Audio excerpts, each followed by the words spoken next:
क्या इंडिया में लोगों को डॉक्टर बनना चाहिए? मतलब मुझे ऐसा लगता है ना कि इंडिया में डॉक्टर बनना तो पाप हो गया है, सही बता रहा हूँ। मैं यही कहूँगा कि आप लोग जो भी डॉक्टर में लाइन में घुसे हैं, एमबीबीएस कर रहे हैं ना, तो ट्राई करिए आप वहाँ से कोई अच्छी डिग्री बाहर से करने की। यूएसएमएल है या यूके है, कहीं से भी आप चले जाके वहाँ पे आप स्पेशलिटी करिए। बहुत अच्छा रहेगा आपके लिए, खुश रहेंगे, ठीक है? बस वो लोग जो कहते ज़रूर हैं ना कि भाई grass is greener on the other side, वो बात सही है। लेकिन एक्चुअल में वहाँ एक प्रोटोकॉल मिलेगा, कुछ नियम कानून होते हैं, सेफ्टी होती है, आपका वर्किंग आवर्स होते हैं जो कि फिक्स्ड हैं, ठीक है? यहाँ पे जो है एमबीबीएस के बाद जब पीजी आदमी करता है, दिन-रात मेहनत करता है वहाँ पे सीखने के लिए। 36-36 घंटे, 42-42 घंटे लगातार चलता रहता है। मैं अपना ना हम लोग रेज़िडेंसी में हम लोगों ने कैसे किया भाई, चाय, बन-मक्खन पे जीवन बीतता है। हेल्दी फूड तो छोड़ ही दो, ठीक है? चाय, बन-मक्खन पे हमारा समय बीतता है और दिन में कचौड़ी, समोसा खा के आदमी काम चला रहा है। मैंने अभी बहुत सारे वीडियोज़ में इतने सारे देखता हूँ ना, इसलिए आज मुझे बनाने का मन किया। बात वो नहीं है कि गलत आपका भाई, कोई भी नहीं चाहता किसी का पेशेंट मरे या उसको कोई नुकसान हो। सिंपल सी बात है, आपको मैं एक बेसिक समझाता हूँ, आपको कैसे हॉस्पिटल चूज़ करना है, ठीक है? सबसे पहले 1 सेकंड, थोड़ा-सा वो है, हाँ। सबसे पहले ना आपको हॉस्पिटल जो है, सबसे पहली प्रायोरिटी तो होती है आप कोई भी अच्छा सरकारी हॉस्पिटल चूज़ करें, अगर आप अफ़ोर्ड नहीं कर सकते। गवर्नमेंट हॉस्पिटल में बताऊँ ना, जो मेडिकल कॉलेज होते हैं जो कि टर्शियरी हेल्थ केयर सेंटर है, अगर आपकी बीमारी सीरियस है, आपको लग रहा है बहुत दिन से ठीक नहीं हो रही है, तो आप वहाँ जाइए। देखिए वहाँ पे आपको ना टाइम ज़्यादा लग सकता है, आपको कष्ट ज़्यादा होगा, लाइन लंबी होगी, बट एक्चुअल में वहाँ पे जो ज़्यादा सिक पेशेंट होते हैं उनको प्रायोरिटी मिल जाती है। आपको किसी नेता नगरी या उससे लगाने की ज़ोर नहीं है, टाइम आएगा अपने आप आपको ले लेंगे पेशेंट। अब आप सोचो कि आप हँसते-खेलते आए हैं, पेट में दर्द हुआ, अचानक से आप आ गए, हो सकता है वो कुछ सीरियस हो सकता है ना हो। थोड़ा ज़ुकाम है। बट आप ना किसी चीज़ को इतना हाय तौबा मत मचाइए। ये फ़ेसबुक और ये जो रीलें देख-देख कर के आप देखते ना कि मैंने बहुत लोगों के कमेंट उसमें पढ़ता हूँ मैं। ऐसा लगता है कि भई डॉक्टर नहीं हो गया है कि भई कोई मतलब नहीं होता है, किसी चोर डकैत जो है उसके ऊपर कमेंट कर रहे हैं कि उसको गोली मार दो, उसका लाइसेंस कैंसल कर दो, उसको कैसे नौकरी मिल गई।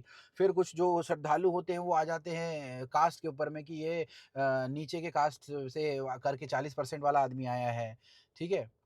बात वो नहीं है, बात आपको कभी भी कोई डॉक्टर ये देख के नहीं ट्रीटमेंट करता कि आप किस रिलीजन या कास्ट के हो, ठीक है? इवन आप कुछ गलत काम भी करे हो, आप कोई क्रिमिनल भी हो, तो भी अगर आप इंज्योर्ड हो या कुछ भी बीमारी है, ऐसे बहुत सारे आते हैं, जेल से कैदी आते हैं इलाज करवाने के लिए यहाँ पे पुलिस के साथ में। तो वो बात नहीं है कि हम तो सबका इलाज कर रहे हैं, हम किसी में डिफरेंशिएशन नहीं कर रहे हैं।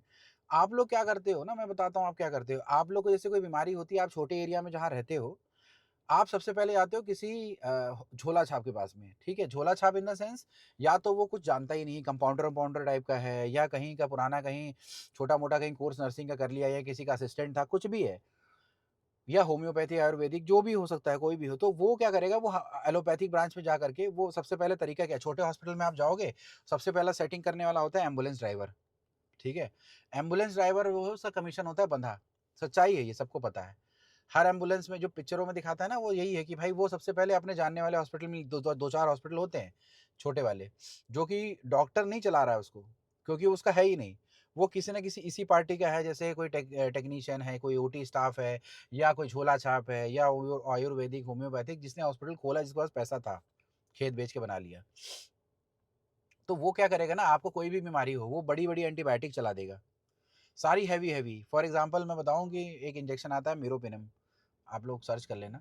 एंटीबायोटिक होती है जब ज़्यादा सीरियस इन्फेक्शन होते हैं, जो नॉर्मल एंटीबायोटिक से नहीं ट्रीट होते हैं हमारे आईसीयू में, तो उसको हम चलाते हैं। मतलब वो डिपेंड करता है कि कौन से बैक्टीरिया के ऊपर हम काम कर रहे हैं, तो मैंने एक सिर्फ़ एग्ज़ाम्पल दिया है। वो सारी heavy antibiotic, anti fungal, anti viral सारी-सारी एक दिन में चला देगा, सारे टेस्ट लिख देगा, सब कुछ कर देगा। आपका कम से कम 50,000 1 लाख रुपए खर्चा हो जाएँगे, ठीक है? उनका टेक्नीक ये है। अब जो गाँव में पेरीफेरी में, वो बेचारा वैसे ही गरीब आदमी है। अब आप क्या करते हो, वहाँ पे जब उसकी हालत ख़राब हो जाती है, तो कहेगा हमारे पास मशीन नहीं है, डॉक्टर साहब नहीं है, फैसिलिटी नहीं है। अब इसको आप बड़े अस्पताल ले जाइए। तो आप बड़े अस्पताल में जाते हो कि वो गाँव से निकले, थोड़े से बड़े शहर में पहुँचे, अब आपको समझ में नहीं आ रहा तो क्या करें, तो वहाँ जो एम्बुलेंस ड्राइवर है, वो आपको या तो किसी गवर्नमेंट टीचिंग कॉलेज में भेज देगा, जो मेडिकल कॉलेज है, या तो प्राइवेट हॉस्पिटल ले जाएगा, ठीक है? अब आपको लग रहा है ना कि जैसे आप कॉर्पोरेट हॉस्पिटल जाते हो, तो वो लूटने का प्लान बनाए रहते हैं। ऐसा नहीं होता है, क्योंकि मैंने दोनों जगह काम किया है, मैं अभी सरकारी में काम करता हूँ, बट कॉर्पोरेट हॉस्पिटल का ना ये नहीं होता नियम कि आपको लूटना है। उनका प्राइस ऑलरेडी वो जो प्री डिसाइडेड प्राइस होते हैं हर चीज़ का, जो दवाएँ हैं ना वो सब महँगी-महँगी ही रहती हैं, वहाँ उनको डिस्काउंट में नहीं मिलता है, वो थोड़ा बहुत डिस्काउंट आपको देंगे, लेकिन इतना नहीं देंगे बिकॉज़ उनको चार्जेज़ बनाने पड़ते हैं।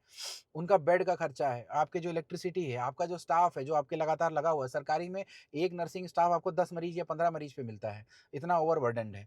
प्राइवेट में वो 1 या 2 नर्सिंग स्टाफ होंगे जो आप मतलब कभी-कभी तो 1-1 पे 1 ही रहता है या 1 पे 2 पेशेंट रहते हैं मैक्सिमम। तो वो उस चीज़ पे वो सेवा दे रहे हैं, आप पे लगे हुए हैं, आप ही के लिए देख रहे हैं, आप ही की जो दवाइयाँ लिखी गई हैं उसको देख रहे हैं। ठीक है? सरकारी हॉस्पिटल में आप रहते हो, वहाँ किसी डॉक्टर की विज़िट का पैसा नहीं लगता, है ना? अगर आपको वार्ड में देखने आता है। कॉर्पोरेट हॉस्पिटल में भाई 1000-1200 रुपए फीस होती है पर विजिट की। अगर आप सीरियस हो तो सकता है 2 टाइम विजिट होगी। तो फॉर एग्ज़ाम्पल ऐसे 2500 रुपए पर डे का हो गया। अगर आप मान लीजिए फॉर एग्ज़ाम्पल 10 दिन रुक गए तो 25,000 तो सिर्फ़ विजिट के हो गए। ऐसे ही एंटीबायोटिक भी होती है जिनका कोर्स होता है जिसको आपको दिन में 3 बार, 2 बार या 4 बार भी चलाना पड़ सकता है, डिपेंड करता है आपकी किडनी और लिवर सही है और सी इन्फेक्शन कितना सीरियस है। फॉर एग्ज़ाम्पल वही जो मैंने आपको बताई मेरोपेनम प्राइवेट में वो आपको 12-1500 की पड़ती होगी एक, मुझे जहाँ तक याद है। तो आपने दिन में 4 चला दी ना तो 6000 रुपए तो यही हो गए। अब वो 10 दिन चल गई तो 60,000 उसके हो गए। तो आप जोड़ते चलो खर्चा कैसे होता है। ऑक्सीजन जो लग रही है उसका खर्चा है, मशीन जो लग रही है, नर्सिंग केयर है, आपका डेली साफ-सफाई हो रही है, वहाँ पे आपको गंदगी नहीं मिलती, तो इसी सब चीज़ों से बिल बढ़ता है। इलाज ऐसा नहीं कि कुछ अलग है, इलाज वही होता है जो सरकारी में होता है, लेकिन आपको सरकारी में इतना ज़्यादा फैसिलिटी और सेवा नहीं मिल सकती, शॉर्टेज है स्टाफ की। और ये फैक्ट है, ये दुनिया में जग ज़ाहिर है, सरकारी में इतने लोग हैं नहीं, जितने है उतने में ही काम चलता है। तो आपको ये देखना पड़ेगा ना कि कोई भी बड़ा कॉर्पोरेट हॉस्पिटल अब भाई हो सकता है चोर सब जगह होते हैं, फैक्ट है। हर फील्ड में होते हैं। मैं नहीं कहता हूँ कि कोई बहुत ज़्यादा सब लोग ईमानदार ही पैदा हुए हैं। हर नेता आपको चोर लगता है, होते भी होंगे, कुछ अच्छे भी होते हैं। सिमिलरली हर ब्यूरोक्रेट अच्छा भी होता है, बुरा भी होता है। कोई पैसे कमाने के लिए घुसा है जो शुरुआत में ही घूस लेते पकड़ा जाता है। कोई सालों-साल मेहनत कर रहा है, ईमानदारी से काम कर रहा है तो उसका ट्रांसफ़र हो जाता है। तो कोई ना कहीं न कहीं अपने तरीके से सही है और गलत है। आप फिर सिमिलरली आप जब गवर्नमेंट हॉस्पिटल में जाते हो, अब वहाँ पे कहोगे हमारे मरीज़ को किसी ने देख नहीं रहा है, ठीक है मंत्री से फ़ोन करवा दो, ये करवा दो और आपका मरीज़ जब तक सेटल होता है ना, तब तक उसकी हालत इतनी ख़राब हो चुकी है बिकॉज़ आप लेके ही वहाँ से इतनी बुरी हालत में आए थे। अगर आपने वहाँ बुरी-बुरी दवाइयाँ खा ली, किडनी बैठ गया ना, तो यहाँ बिना डायलिसिस से काम नहीं होना, ठीक है? अब वही मैं डायलिसिस बता रहा हूँ, प्राइवेट में जाओगे डायलिसिस होगा तो 25 से 50,000 रुपए तो डायलिसिस में लग गए आपके, एक सेशन में ही। फिर क्या? वही चीज़ सरकारी में आपको 2 से 5,000 रुपए में हो जाती है कभी मतलब रेट मुझे एग्ज़ैक्ट नहीं पता लेकिन इसी के आस-पास रहती है, कम रहती है, डेढ़ 2 हज़ार में ऐसे ही है। जो क्योंकि जो पानी लगता है उसमें जो सर्किट लगता है मशीन को चलाने के लिए फ्रेश लगता है तो उसका ही खर्चा लगता है। प्राइवेट का रेट अलग है, सरकारी का रेट अलग है। बट अब होगा क्या अब आप डायलॉग मारोगे कि मेरा मरीज़ तो बात करता हुआ आया था, यहाँ आया इन्होंने वेंटिलेटर पे लिटा दिया। मैं आपको कॉमन जो चीज़ें आप टर्म्स यूज़ करते हैं ना मैं वही समझा रहा हूँ। आपको लगता है वो नॉर्मल है ना, बहुत सारे पेशेंट जो आते हैं बहुत ज़्यादा इन्फेक्शन के साथ होते हैं, इसको सेप्सिस बोलते हैं। इन्फेक्शन आपकी बॉडी में रहता है ना तो उससे बहुत सारे सिस्टम फेल हो जाते हैं। किडनी बैठ जाएगी, लिवर बैठ गया, लंग्स बैठ गया, हार्ट बैठ गया, बीपी नहीं आ रहा है, बीपी के लिए दवाई चला रहे तब बीपी बढ़ रहा है। ठीक है? शॉक में है वो, होश में नहीं है। होश में नहीं होता तो उस केस में हमको नली डालते हैं, साँस नहीं आ पा रही, ऑक्सीजन शरीर में नहीं जा रही है, कार्बन डाइऑक्साइड बढ़ रही है। शरीर में तेजाबियत का लेवल बढ़ रहा है, एसिड बेस बैलेंस जो बोलते हैं वो बढ़ रहा है, तो वेंटिलेटर पे डालना पड़ता है। आपने उसको डाला, उसके बाद उसकी ट्रीटमेंट करी, एंटीबायोटिक आप कोई दोगे 48 से 72 घंटे अपना टाइम लेती है, काम करने के लिए। ऐसा नहीं हुआ आपने कोई संजीवनी बूटी खिला दी, अभी खिलाया चट से खड़ा हो गया, वो पुरानी पिक्चरों में होता था, है ना? कि मुँह में आपने 2 ड्रॉप डाल दिए तो सही हो गया। वो ऐसा नहीं होता है, आपको 48 से 72 घंटे लगते हैं। तो आप लोग ये क्यों नहीं समझते कि भाई कोई पेशेंट आया है ना उसको टाइम लगता है, सही होने में। और वो भी डिपेंड करता है कि सही होगा कि नहीं। हम तो आईसीयू में काम करते थे जब तो यही कहते थे भैया हम तो 5% पे काम कर रहे हैं। 95% तो पेशेंट आपका खराब है। बचने की बहुत कम उम्मीद है। उसी 5% पे हम रिस्क लेके काम करते हैं, दिन-रात लगे रहते हैं। है ना? मैं किसी के लिए बढ़ाई नहीं कर रहा हूँ कि भाई हमारे यहाँ लोग मेहनत नहीं मतलब मेहनत कर रहे हैं। ना सब लोग मेहनत करते हैं यार और हर कोई चाहता है कि पेशेंट अच्छा हो। हम खुद चाहते हैं कि मेरा पेशेंट अच्छा हो बिकॉज़ मेरा तो नाम होगा। मेरा ही तो नाम होगा, पेपर में आएगा, फैमिली वाले बोलेंगे भाई क्या बात है तुमने मरीज़ बचा लिया। फैमिली वाले खुश हो जाएँगे जिसको मैंने सही किया वो कहेंगे डॉक्टर साहब आपने बचा लिया, हमारा घर मेंटेन हो गया, बच गया हमारा। कोई नहीं चाहता है दिल से ये करना कि आपको कोई मतलब ज़बरदस्ती मारना चाहता है, नहीं। ये आपका मिथ है और मैं जो देखता हूँ लोग ऐसे ना, एक महाराष्ट्र में हुआ, वहाँ पे कोई कॉन्ट्रैक्टर जाके डॉक्टर साहब ने यही तो कहा कि भाई मेरे पास एनआईसीयू नहीं है। एनआईसीयू बच्चों के लिए होता है, जैसे बड़ों के लिए आईसीयू होता है, उनके लिए एनआईसीयू होता है। पैदा होने के बाद किसी-किसी आईसीयू में बच्चों में दिक्कत होती है। उनको हो सकता है ऑक्सीजन की ज़रूरत हो, वेंटिलेटर की ज़रूरत हो, एक्स वाई ज़ेड कुछ भी हो सकता है। बहुत सारे बच्चे पैदा होते हैं जो टाइम से पहले पैदा हो जाएँगे। हो सकता है उन्होंने कुछ गंदा पानी पी लिया हो मदर के पेट में निकालते समय। तो ऐसे में आपके पास बेड होना ज़रूरी है, और आईसीयू से ज़्यादा तो एनआईसीयू बेड की शॉर्टेज है। कभी नहीं मिलता है। इतने तो बच्चे होते ही हैं डेली पैदा। हम ही अपने ड्यूटी में एट अ टाइम 24 घंटे में कम से कम 20 से 25 बच्चे पैदा करवा रहे हैं। कम से कम बता रहा हूँ मैं। जो हमारा सरकारी हॉस्पिटल है। तो आप सोचो कि सिर्फ़ एक जगह पे 25 हो रहे हैं, दुनिया में डेली कितने हो रहे हैं, कितनी पॉपुलेशन बढ़ रही है। तो कहाँ से बेड आएगा? और ऐसा नियम नहीं है ना कि आपने बेड लगाया, किसी को पेश में बच्चे को लिटाया उसमें और तुरंत दूसरा बच्चा आया उसको हटा दो। नहीं कर सकते। आपको बच्चे को उसपे रखना है जब तक वो सही नहीं होगा। तो वही डॉक्टर ने कहा कि भाई मेरे पास नहीं है, आप प्लीज़ इसको कहीं और ले जाइए। अब वहाँ पे सब जो एक्टिंग करने वाले लोग होते हैं कि अरे मेरा मरीज़ नहीं देख रहे हैं, मेरा मरीज़ को मार दिया जा रहा है, ये है कॉन्ट्रैक्टर को बुला लो, उनके 4 बॉडीगार्ड आ गए मारने के लिए। बॉडीगार्ड जो होते हैं ना वो सही में यूज़लेस होते हैं। उनके जीवन में कोई काम नहीं है, उनको पैसा नहीं मिलता, उनको यही सब खुन्नस होती है कि हम दुनिया हमें नकारा समझती है तो आज खुन्नस हम इन्हीं पे निकाल दें। ठीक है? मैं बता रहा हूँ आने वाले समय में ना कोई आदमी, कोई डॉक्टर नहीं टच करने वाला सीरियस पेशेंट को। वो बाहर ही लिख देगा कि भाई मेरे पास ये फैसिलिटी नहीं है, कृपया मुझे माफ़ करें, आप बड़े सीधे मेडिकल कॉलेज लेके जाइए। कोई जो हॉस्पिटल खोलते हैं ना, जो डॉक्टर्स हॉस्पिटल खोलते हैं, जो जेन्युइन जो खोलते हैं, भाई हॉस्पिटल भी लोग डॉक्टर्स भी खोलते हैं। भाई मान लीजिए आप पैसे जमा करके रखे हैं आपने, या आपके पास थोड़ा-सा पहले से फैमिली बैकग्राउंड अच्छा है, आपने हॉस्पिटल खोल दिया कि भाई हम सेल्फ करेंगे, अपना नाम खुद बनाएँगे, किसी के अंडर में नहीं बनाएँगे, वो भी अच्छी बात है। आप अफ़ोर्ड करते हैं, आप कर सकते हैं, या मेहनत से आपने बचाए थे, वो आपने करा है बहुत सालों से, तो आप खोलते हैं। तो उसमें जो जेन्युइन डॉक्टर होगा ना, वो आपको कभी भी वो नहीं कहेगा कि लूटने वाला पॉइंट ऑफ व्यू से नहीं बोलेगा, वो जो जेन्युइन चार्जेस है वही है।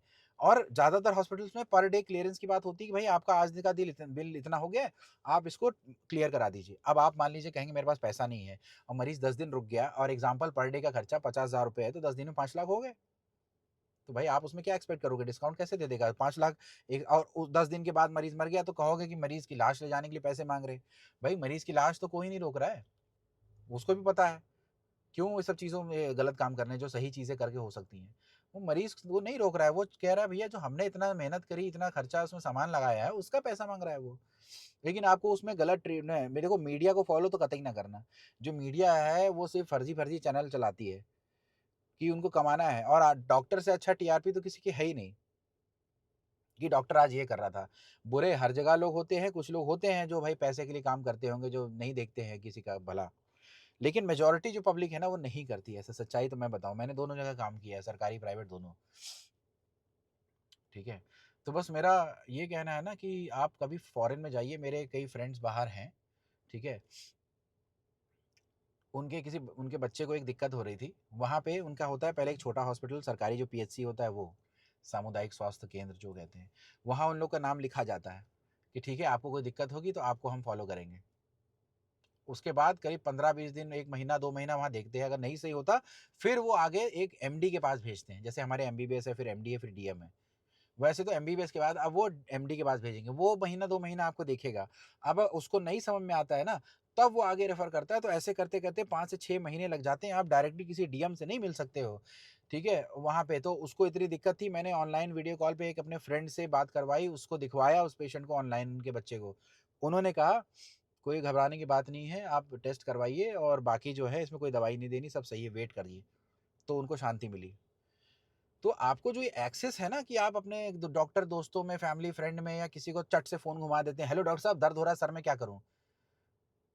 ये वहाँ नहीं है, नंबर ही नहीं मिलता है। उनकी वर्क लाइफ़ बैलेंस है। आप कहीं भी आप चले जाइए, उनका एक टाइम है 4-5 बजे के बाद सन्नाटा। एक कोई कॉमेडियन है, आपने भाई वो हर्ष गुजराल, उन्होंने बताया कि कहीं गए थे वहाँ हॉस्पिटल 4 बजे के बाद सन्नाटा। कुछ दुकानें भी नहीं खुली, दवाई मेडिकल स्टोर, आप जो यहाँ फ्री में दवाई उठा लेते हो ना बिना रिकमेंडेशन के, और फिर आपकी तबीयत खराब हो जाती है। तो वो वहाँ नहीं है। वो आपको पर्चे पे ही मिलेगी पहला, और उनकी टाइम लिमिट है, वो नहीं मिलेगा उसमें, क्या उखाड़ लोगे? यहाँ तो आप घुस जाओगे, हॉस्पिटल तोड़ दोगे, लोगों को मारने लगोगे। तो ये जो आपको फैसिलिटी मिलती है ना, अगर आप ये कहो कि भाई ये तो हमारा टैक्स का पैसा हम देते हैं तो हमारे नौकर हो गए हो, ऐसा नहीं है। हम गवर्नमेंट के जो हमको नौकरी दी है, उसके साथ हम काम उसके लिए हम काम कर रहे हैं, तनख्वाह वहाँ से मिलती है।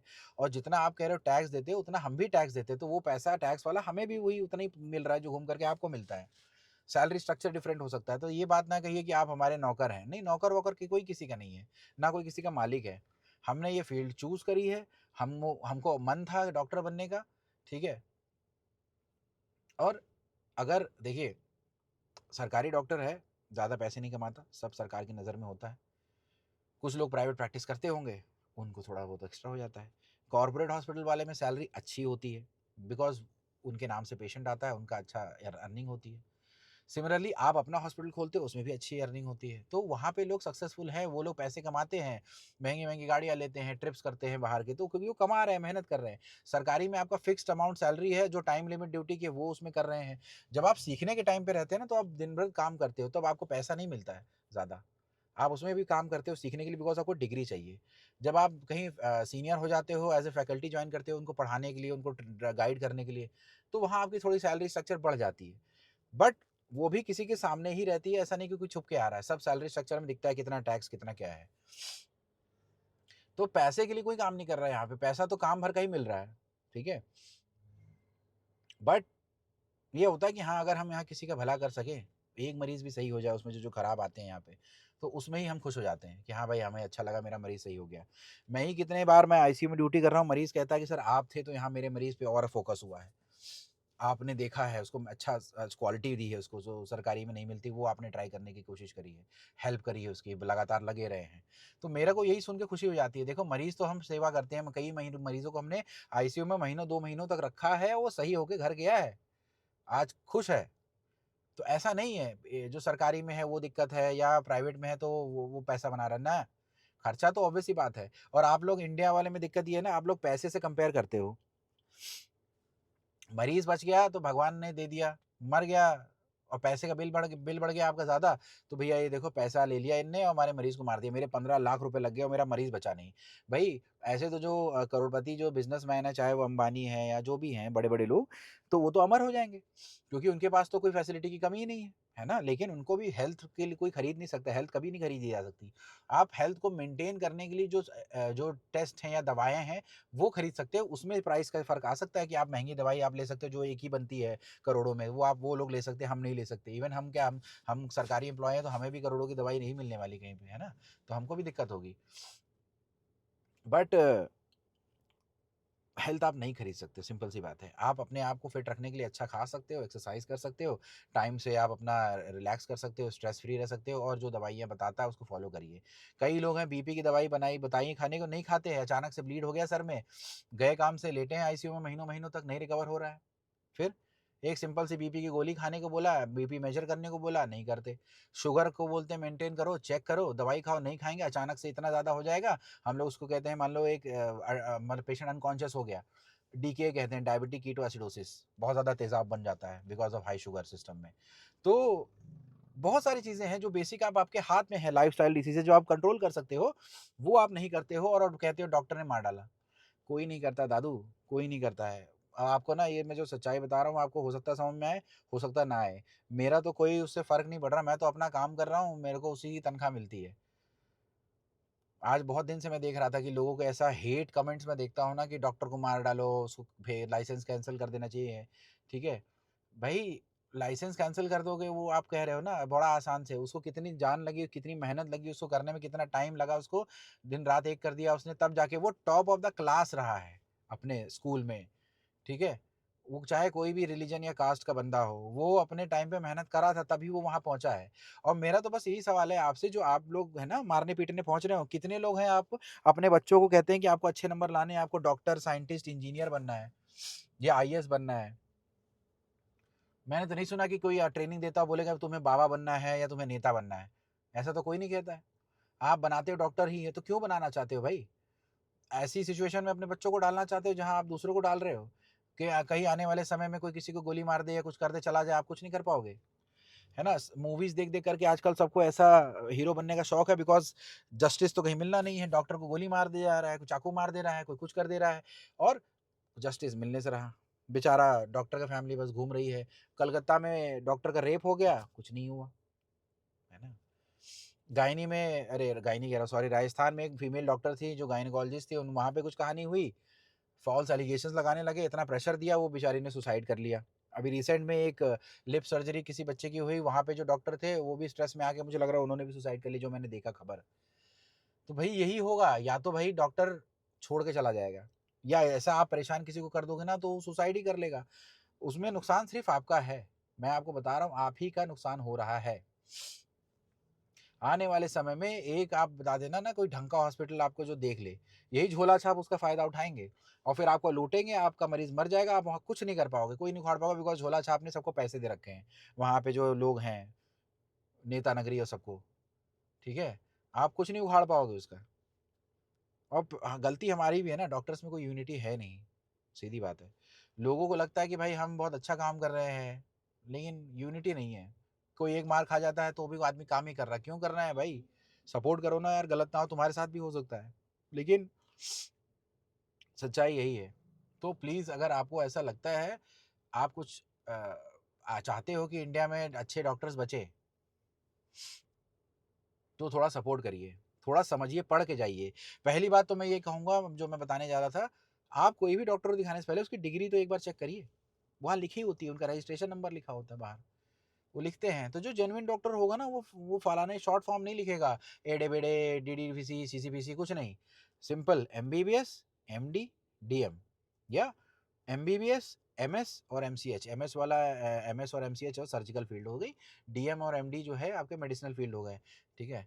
तो ये वाली डिग्री होती है। उसके अलावा भी कुछ लोग फेलोशिप भी करते हैं, वो भी वैलिड है, लेकिन वो एमडी के बाद ही करते हैं या एमएस के बाद ही करते हैं। वो पहले एमबीबीएस के बाद फेलोशिप करके जो कर रहा है उसको कोई एक्सपीरियंस नहीं, उसके पास मत जाइए, और झोला छाप की डिग्री पे तो कतई मत जाइए। गूगल आपके पास में है, उसका नाम सर्च करिए ना खड़े होकर के वहाँ बाहर में, डॉक्टर कौन है यहाँ पे। जितने झोला-छाप अस्पताल होते हैं ना, वहाँ अगर डॉक्टर होगा भी तो वो ऑन कॉल होगा।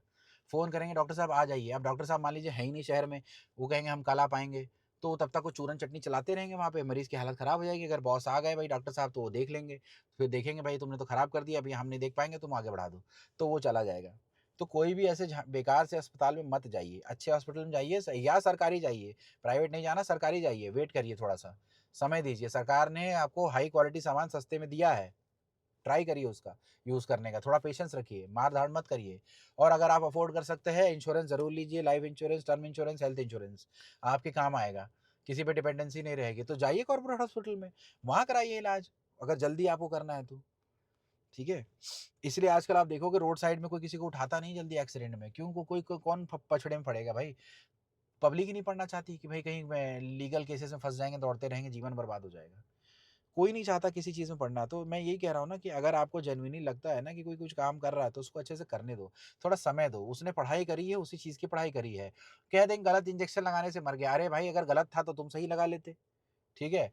एक मैंने वीडियो देखी कि मेडिकल कॉलेज में यहाँ सीखने वाले डॉक्टर साहब ही रहते हैं, बड़े डॉक्टर साहब नहीं रहते हैं। भाई मेडिकल का उसका नाम ही मेडिकल कॉलेज है, वो टीचिंग इंस्टीट्यूट है। लेकिन वो बंदा जो तुमका सीख रहा है ना वहाँ पे, तुमको लग रहा है कि तुम कोई एक्सपेरिमेंट कर रहा है, वो एक्सपेरिमेंट नहीं कर रहा है। उसको भी ट्रेनिंग लेनी होती है, सीनियर डॉक्टर के सुपरविज़न में ही होती है। हर केस को सीनियर डॉक्टर नहीं देख सकता है पर्सनली। तो साथ में अपने ट्रेनी डॉक्टर को रखता है जो कि सीख रहा है और समझ रहा है उसे। वही आगे जाकर के आपको 20 साल बाद आपकी फैमिली में किसी को देखेगा, जिसको आप गालियाँ दे रहे हो। तो ट्रेनी डॉक्टर का मतलब ये नहीं होता कि उसको कुछ नहीं आता, वो सीख रहा है और वो भी आपको परेशान नहीं करता। उसको भी नहीं समझ में आता, उसको ऑर्डर होते हैं कि अगर आपसे नहीं हो रहा पहले ही बता देना, हम खुद देख लेंगे। जो ज़्यादा सिक पेशेंट होता है, सिंसियर जिसको चाहिए होता है केयर ना ज़्यादा, तो उसमें खुद ही सीनियर फैकल्टी हमेशा रहती है।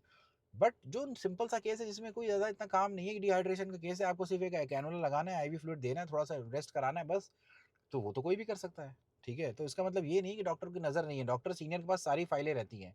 वो सारी फाइलें पढ़ता है और देखता है जिसमें ज़्यादा गड़बड़ लग रही है, वो खुद ही पर्सनली जाके चेक करता है कि ऐसा क्यों है। जो सिंपल है ना, उसके लिए वो जूनियर डॉक्टर जो ट्रेनिंग में वही लोग सँभाल लेते हैं। और वो उनको ऐसा नहीं कि वो अनपढ़ हैं, उनको कुछ नहीं आता है, ये तो डायलॉगबाज़ी ना ही करिए, ठीक है? ये रील देख कर के और मतलब मेरा यही मानना है, रील देखने करके आप ज़्यादा भरोसा ना करिए, आप सामने जाइए, वेट करिए, थोड़ा भरोसा करिए, चीज़ों को समझिए। अगर आप पढ़े लिखे नहीं हैं, तो फिर ऐसी बातें फिर मत करिए कि डॉक्टर लूट रहा है और ये है। पहले आप पढ़िए, पढ़ लिख के आइए। गूगल से रिसर्च करके आते हैं ना, वो पढ़ के आइए कि डॉक्टर साहब मर तो नहीं जाएँगे गोली खा के, किडनी तो नहीं खराब हो जाएगी। भले बाहर जाकर के आप वही गंदा सड़ा हुआ नाली के पानी का पानी बताशा खाते हो, दारू पी रहे हो, चरस गांजा कर रहे हो, ठीक है? तो ये सब आपको कोई नुकसान नहीं दे रहा है। डॉक्टर ने दवाई लिखी, वो नुकसान दे गई। हर कोई ये कहेगा गलत डॉक्टर ने दवाई गलत डॉक्टर ने दी, मतलब गलत दवाई दी, मर गया। अरे भाई मत लाते। अगर तुम्हारा मरीज़ अमर है तो लाओ ही मत उसको डॉक्टर के पास में, सिंपल सी बात है। आपको भरोसा है, ट्रस्ट है, तभी किसी डॉक्टर के पास जाओ, नहीं तो मत जाओ। अपना जीवन है, काढ़ा पी के जीवन बिता लो, खुश रहो, ठीक है? और कोविड में जो है, कोई जब छूता नहीं था तुम्हारे रिश्तेदारों को ना, वहाँ पे हम लोगों ने काम किया है। रिश्तेदार नहीं आते थे तुम्हारे वहाँ किसी के भी मरीज़ के देखने, कि मेरा मरीज़ कैसा है, कि कोविड ना हो जाए, हम मर ना जाए। यही डॉक्टर और वहाँ के स्टाफ जो है ना, वही मरीज़ को अगर कोई ख़राब हो गया या एक्सपायर हो गया, उसको शिफ्ट कराते थे मॉर्चरी में और वहाँ पे, ताकि उनका ना वो उनका क्या कहते हैं, जो भी कस्टम है रिलीजन के हिसाब से, उसको फ़ॉलो करा सकें नाम देख कर के, कि हाँ भाई उसको प्रॉपर जो है उसको जलाया जाए या बरी किया जाए, वो वाली बात है। तो हम लोगों ने हर वो काम किया है नीचे से लेके ऊपर तक का कोविड में। वो फूल माला एक बार बरसा दी, थाली बजा दी, उसके बाद फिर हम लोग को मारो। डॉक्टर का रेप हुआ, किसी को कोई फ़र्क नहीं पड़ रहा है। भाई ऐसा कैसे तुम लोग, ऐसे ये इंसान हो कि मतलब जानवर हो? मुझे लगता है जानवर तुमसे बेटर है। तुम कुछ भी कहो, जानवर तुमसे लाख गुना बेटर है। मतलब मेरा इसलिए ना बहुत ज़्यादा मूड ख़राब था इतनी सारी वीडियोज़ को देख कर के। ऐसे-ऐसे लोगों के विचार हैं। भाई तुम अपने घरवालों में ना अपने बच्चों को पढ़ाना बंद कर दो, पढ़ाना है तो डॉक्टर ना बनाना, सिंपल सी बात है। और जो बच्चे देख रहे हैं ना, वो भी तुम लोग डॉक्टर बनना ही नहीं इंडिया में, बनना हो तो बाहर चले जाओ। यहाँ नहीं रहना, बिकॉज़ जैसे तुम्हारे घरवाले का बिहेवियर है ना, वैसे ही ये जो है तुम्हारे साथ भी होगा। और तुम लोग भी कहीं न कहीं जाके कूटे जाओगे या मारे जाओगे। सुसाइड कर लोगे नहीं तो बच गए तो। मेडिको लीगल तरीका होता है, कोई केस अगर आपको जेनुइनली लगता है गड़बड़ है ना, आप कंप्लेंट डालिए, वो पेशेंट की फाइल सीज़ होगी, कोई ना कोई डॉक्टर पैनल देखेगा, गड़बड़ होगी, हाइलाइट होगी, है ना? कोई आपके साथ गलत नहीं होगा और अगर गलत है कंपेंसेशन भी मिलेगा। और इल्लीगल तरीके से कुछ कर रहा है कोई वहाँ पे हॉस्पिटल में, तो उसकी भी सज़ा कोर्ट देगा। आप मारने क्यों चले जाते हो? आपने कभी किसी अपने नेता के, किसी एरिया के किसी सीएम को या किसी क्या कहते हैं उसको, अरे यार, विधायक को किसी को मारा है जो फॉर्च्यूनर में चलता है भौकाल पेलते हुए? नहीं मारा है। किसी कोर्ट में जाके आपको जज साहब ने अगली तारीख दे दी, आपने किसी जज को जाके कुछ बोला है? नहीं, आपकी औकात ही नहीं है। ईज़ी टारगेट है डॉक्टर, क्योंकि वो कुछ नहीं करता, निहत्था बैठा रहता है, आपसे बात कर रहा है, आप हमला कर दे रहे हो, मार दे रहे हो उसको, कि इलाज कर नहीं तो मैं मार दूँगा। अरे भाई ऐसे कौन कौन इलाज करता है? ठीक है? ये वीडियो बनाने का लंबा इसलिए था ना, मेरे भड़ास निकालनी थी बहुत ज़्यादा। मेरा बहुत ज़्यादा मन कर रहा था कि ऐसे लोगों के कमेंट देख-देख करके ना, जिन्होंने जीवन में कुछ नहीं किया वो ज्ञान देते हैं। अब लोग कहेंगे कि भैया इसका 40% वाले लोगों ने इलाज किया है। देखो भाई, एडमिशन 40% वाले का हो सकता है। वो पास तभी होगा जब वहाँ वो पढ़ा होगा, नहीं तो फेल होता रहेगा, वो कुछ नहीं वैसे ही कर पाएगा, वो छोड़ देगा या वहीं पड़ा रहेगा। जो आगे जा रहा है ना, वो अपने कैपेसिटी और कैपेबिलिटी के हिसाब से जा रहा है। 40% से हो सकता है आपको एंट्री मिल जाए, लेकिन अब ये वाला जो आप कह रहे हो ना, 40% ऐसा नहीं है। आजकल जो ओबीसी, एससी कैटेगरी के जो भी कैंडिडेट्स होते हैं, वो भी उतनी ही मेहनत कर रहे हैं। कुछ परसेंटेज जनरल से ज़रूर कम रहती है, तो वो वहाँ उनको एक फैसिलिटी मिल जाती है, बस इतना ही है। ऐसा नहीं हुआ कि उनके 90% थे तो उनको 40% मिल गया। 40% वाला तो कोई आता ही नहीं है अच्छे कॉलेजेस में, और आता है तो वो पास नहीं होता, सिंपल सी बात है। अगर ये जो प्राइवेट कॉलेजेस खोले जा रहे हैं ना सब जगह पे दुनिया भर के, वो लूट रहे हैं, इसका फ़ायदा ले रहे हैं 40% वालों को लेके। उसके लिए कोई नहीं बोलता कि मैनेजमेंट से आया है, वहाँ से आया है पढ़ के। वो था ना, सुपर 30 में एक लास्ट में सीन आता है जब उसको गोली लग जाती है ऋतिक रोशन को, तो वो एक डॉक्टर को कहता है ना कि हम इलाज नहीं करेंगे, डॉक्टर मना करता है। कंपाउंडर कहता है कि सर ये प्राइवेट वो कोटा वाला से आया है। तो कुछ लोगों ने उसमें कमेंट किया, नहीं ये इनडायरेक्टली कह रहे हैं कि ये को रिजर्वेशन से आया है। भाई दोनों चीज़ें हो सकती है, मैनेजमेंट कोटा भी होता है और रिजर्वेशन भी होता है। प्राइवेट कॉलेज वाले वहाँ से कराते हैं, सरकारी में रिजर्वेशन होता है। बट वो जो नियम बना है वो तो पुराना बना हुआ, उसको तो ना हम कुछ बोल सकते हैं ना कर सकते हैं। लेकिन उसमें कोई गलत करने के लिए आपसे नहीं करता, तो थोड़ा उसमें आप ना भरोसा करिए। डॉक्टर आपका कास्ट रिलीजन नहीं पूछ रहा है तो आप उसके कास्ट रिलीजन पे क्यों जाते हो कि वो क्या है ना?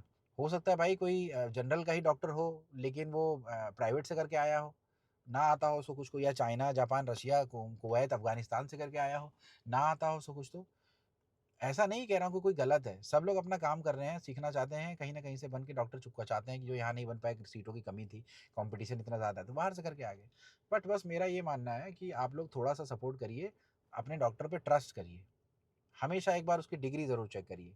चाहे वो छोटा-मोटा कोई हॉस्पिटल में आपको इमरजेंसी में जाना पड़े, हमेशा डिमांड करिए, मेरे को डॉक्टर से मिलना है। कंपाउंडर, चपरासी से नहीं बात करनी वहाँ पे। एडमिशन होगा, डॉक्टर चाहिए वहाँ पे। भले वो 1 घंटे बाद आ रहा है, कहीं फँसा हुआ है, वो आएगा। लेकिन हमेशा डॉक्टर से मिलिए, उनकी डिग्री पूछिए। इल्लीगल काम भी लोग करते हैं भाई। डेंटल वाले लोग फ फ डर्मा वाला कर रहे थे, एक केस हुआ था जिसमें हेयर ट्रांसप्लांट के लिए पर्सन गया, वो एक्सपायर हो गया। क्यों? क्योंकि उनको वो फ़ील्ड ही नहीं है। लोकल एनेस्थीसिया होता है जो लगाते हैं सिर पे ताकि कोई पेन ना हो, वो उन्होंने ज़्यादा लगा दिया। उसको भी ज़्यादा दोगे तो सीज़र आ जाएँगे, हार्ट अटैक आ जाएगा, बहुत कुछ हो सकता है। वही उन्होंने किया उसको बिकॉज़ उनको एक्सपीरियंस नहीं था। तो आपको हमेशा डिग्री देखनी है, क्या वो उसी डिग्री का बंदा है या बंदी है, या जो अब मैं डॉक्टर मैं कह रहा हूँ, ये नहीं कि दूसरा डॉक्टर ज़रूर है लेकिन किसी अदर फ़ील्ड का था वो इसमें काम कर रहा है, ना वो नहीं करना है। जिस फ़ील्ड का जो है उससे आप इलाज करवाइए। डेंटल वाला बंदा है वो अपने डेंटल वाले रिलेटेड जो भी कर रहा है वो ठीक है। हाँ, अगर रिकॉग्नाइज़्ड कोर्स है कि गवर्नमेंट ने के अच्छे कॉलेज में आपने साल 2 साल की डिग्री करी है, जो आप कॉस्मेटिक्स एंड ऑल डर्मा से रिलेटेड काम करते हो, तो आप उसको दिखा सकते हैं। बट उनका एक्सपीरियंस एमडी और एमबीबीएस डर्मा वाले से जो होगा, वो कम ही होगा, सिंपल सी बात है। तो अपना डॉक्टर खुद चुनिए, उसके बारे में रिसर्च करिए, उसके बारे में पढ़िए जाने से पहले, ठीक है? फिर वहाँ पे जाइए, किसी भी लोकल हॉस्पिटल मत जाइए, या तो वो हॉस्पिटल डॉक्टर ने बनाया है जो खुद का हॉस्पिटल है या कॉर्पोरेट है, या सीधे-सीधे गवर्नमेंट का मेडिकल कॉलेज टर्शियरी केयर में जाइए। और नहीं जा सकते, छोटी-मोटी बीमारी है तो पीएचसी, सीएचसी पे जाइए। बट ये लोकल हॉस्पिटल में जाना बंद कर दीजिए कंपाउंडर वाले, और एम्बुलेंस लेके जाती है उसके रिकमेंडेशन पे तो कतई मत जाइएगा, वो सब साले चोर हैं, सिंपल। 90% जो है ना ये सब यही काम करते हैं। मैंने सामने-सामने कइयों को देखा है, सेटिंग करते हुए कि सरकारी से निकलते हैं, सुनो तुम्हें वहाँ ले जाते हैं, यहाँ पे इलाज नहीं मिलेगा, ऐसे बात करते सुना जब हम लोग वहाँ पे प्रैक्टिस सीखने जाते थे लाइन से, तो वहाँ पे सुनते रहते थे धीरे, एम्बुलेंस वाले कुछ-कुछ ऐसी बातें कान में भर देते थे। मरीज़ कहता था क्यों वेट करना है? चलो, बस यहाँ रहता तो शायद बच भी जाता। और पैसे भी नहीं लगते, लेकिन एम्बुलेंस वाले को मिल गया पैसा तो चला गया, और वो सच्चाई है, सबको पता है, लेकिन कोई सामने नहीं दिखता इसलिए पकड़ नहीं पाता। कोविड में ही एम्बुलेंस वालों ने लाखों कमाए हैं, एक एक तरफ का थोड़ा थोड़ा डिस्टेंस कवर करने के लिए 25-25 50-50 हज़ार रुपये लिए हैं, फ़ायदा उठाया है। ठीक है, चलिए इतना ही था। अगर आपको लगता है कि डॉक्टर्स की तरफ कुछ सिंपैथी होनी चाहिए, थोड़ा उनको ट्रस्ट देना चाहिए, तो ज़रूर आप इस वीडियो को शेयर करिएगा। फॉलो वॉलो की बात ही नहीं है, बस सिंपल शेयर करिएगा। ठीक है, धन्यवाद और जय हिंद।